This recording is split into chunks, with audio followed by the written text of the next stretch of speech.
निर्मल हो ही नहीं पाता। काम, क्रोध, लोभ, मोह, मद, मत्सर। काजर की कोठरी में कैसे ही सयान हो जाए, एक लीक काजर की लागे पे लागे, इससे निर्मलता हो ही नहीं पाती। तो मल चिपका रहता तो उस मल को धोने वाला कौन होता है? बालक आ रहा हो, पिताजी बढ़िया बैठे हो मंच पर सबके साथ में, और बालक आ रहा है, रास्ते में कीचड़ है तो उस कीचड़ में खेलने लगा, सन गया कीचड़ में, और फिर उसी कीचड़ से सना हुआ बालक आकर के देखा पिताजी बैठे हैं, तो पिताजी के पास पहुंचा, पापा जी पापा जी। वो भूल गया कि मुझे कीचड़ लगा, और पहुंचा तो बाप क्या कहता, नहीं नहीं जाओ, कीचड़ लगा, अभी जाओ, इसको शुद्ध हो गया, साफ हो गया। और वो चला जाता है रोते हुए, उदास होकर, क्या करे, स्वीकार नहीं किया। तो फिर जाता है तो रास्ते में माँ मिल जाती है, सजी हुई समरी, वो भी सखियों के साथ आ रही है। उसने जैसे देखा वो नहीं भगाता, तुरंत बालक को देखा उदास है, कीचड़ से सना है, डरा है, सहमा है, तो उसको तुरंत खुद पकड़ लेता।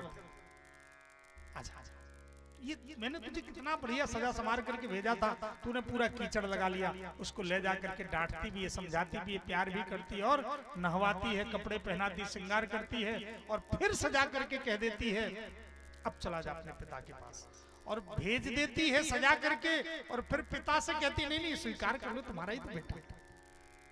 तो पुरस्कार भी शक्ति ही करती है, श्रृंगार भी शक्ति करती है, और कलमश भी शक्ति समाप्त करती है। यह शक्ति का काम है, इसलिए शक्ति के बगैर शक्तिमान का मिलना इस जीव के लिए संभव नहीं। और ये कृपा शक्ति श्री किशोरी जी, किशोरी जी जब जीव का पुरस्कार करती है तो इसके लिए सहज प्राप्ति हो जाती है, सहज में केवल पुरस्कार कर देने अपने आप प्राप्ति हो जाती है। किशोरी जी इतनी करुणामयी है, कृपामयी है कि किसी के अपराध पाप देखती ही नहीं। ठाकुर जी तो देखते हैं, कानून में बंधे हैं इसलिए कानून देखते हैं, लेकिन धन्य है किशोरी जी कभी नहीं देखते। पापा नाम व शुभा नाम बदारहा नाम यथोपिवान कार्यम कारुण्य मार्यान कश्चिन ना अपराध्यते। पापी से पापी क्यों ना हो, बध करने योग्य क्यों ना हो, ये किशोरी जी का सिद्धांत है। वाल्मीकि रामायण में, वाल्मीकि रामायण में किशोरी जी की करुणा का सिद्धांत है।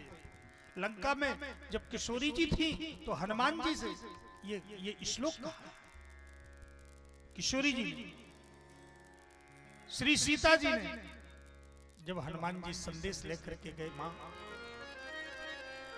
रावण का वध हो गया,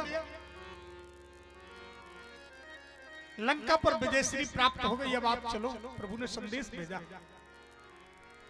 हनुमान जी के इस वचन को सुनकर किशोरी जी परम आह्लादित हो गई, आंख से झरझर अश्रु झरने लगे। धन्य है यह संदेश सरिष्ठ का चुना है। हनुमान आज तू बेटा तेरी जो इच्छा हो सुना, तूने कितना सुंदर संदेश सुनाया है। मेरे पुत्र हनुमान तेरी जो इच्छा हो सो मांग ले। हनुमान जी ने कहा मां आज मैं आपसे कुछ मांगना चाहता हूं। हाँ हाँ बोल बेटा बोल बोल। मां जब मैं पहली बार अशोक वाटिका में आया था तो आपको देखा, ये राक्षसियां आपको डरा रही थी, धमका रही थी, दांत दिखा रही थी, पीड़ा दे रही थी, बार बार कह रही थी कि रावण को स्वीकार कर लो, तलवार दिखा रही थी। उस समय मैंने सोचा था कि जब मैं आऊंगा तो मैं इनका चित्रवध करूंगा, इनको सता सता करके मारूंगा। मेरी मां को इतनी पीड़ा दे रही थी, इसलिए मुझे आदेश दे दीजिए, अब मैं इन सबको दंड दूं। जिसने आंख दिखाई उसकी आंख निकाल लूं, जिसने हाथ दिखाया उसका हाथ काट दूं, जिसने आपको जिस अंग के द्वारा पीड़ा दी उसी के अंग का छेदन कर दूं, अंग भंग कर दूं। किशोरी जी ने कहा ना बेटा ना बेटा ना, मेरे पुत्र। ये सभी राक्षसियां उस समय रावण के अधीन थी, इसलिए वैसा व्यवहार कर रही थी। और मेरे पुत्र, क्षमा गुण सबसे बड़ा गुण होता है। जिसके अंदर क्षमा गुण आ जाता है उससे बड़ा कोई गुण नहीं होता। मेरे पुत्र, पापी से पापी क्यों ना हो। वहीं पर श्री किशोरी जी ने अपना प्रण कहा, अपना सिद्धांत कहा कि पापा नाम हुआ शुभ, अशुभ से अशुभ क्यों ना हो। बधारहा नाम यथोपिवान, वध करने योग्य क्यों ना हो, कार्यम कारुण्य मारण कश्चिन ना अपराध। कौन है जिससे अपराध नहीं बन जाता है? अगर अपराध की गिनती करे तो कभी ये जीव का कल्याण हो ही नहीं। इसलिए उसको उनको करुणामयी कहा जाता है। श्री किशोरी जी की कृपा करुणा, इन्हीं की कृपा से ही ये जीव लीला का पात्र बनता है, इन्हीं की कृपा से सेवा का पात्र बनता है, इसी की कृपा से, इन्हीं की कृपा से प्रेम का पात्र बनता है। आज करुणामयी किशोरी जी की ही कृपा है। कन्हैया ने भी स्वीकार किया, क्योंकि जैसे जीव के लिए परमात्मा प्राप्ति के लिए किशोरी जी की कृपा की आवश्यकता है, ऐसे परमात्मा को भी जीव का कल्याण करने के लिए किशोरी जी के सहारे की आवश्यकता है। एक दूसरे का मानो किशोरी जी गुरु का काम करते, गुरु मध्यस्थ होते। सदगुरु सोई जो ब्रह्म मिलावे, कर उपदेश ही जगत छुड़ावे। तो वह गुरु का काम श्री किशोरी जी करती, पुरस्कार करके जीव के ऊपर अप्रत्यक्ष रूप में श्री किशोरी जी कृपा करुणा करते हैं।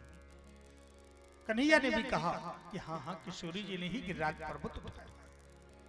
कछु माखन को बल बढ़ो,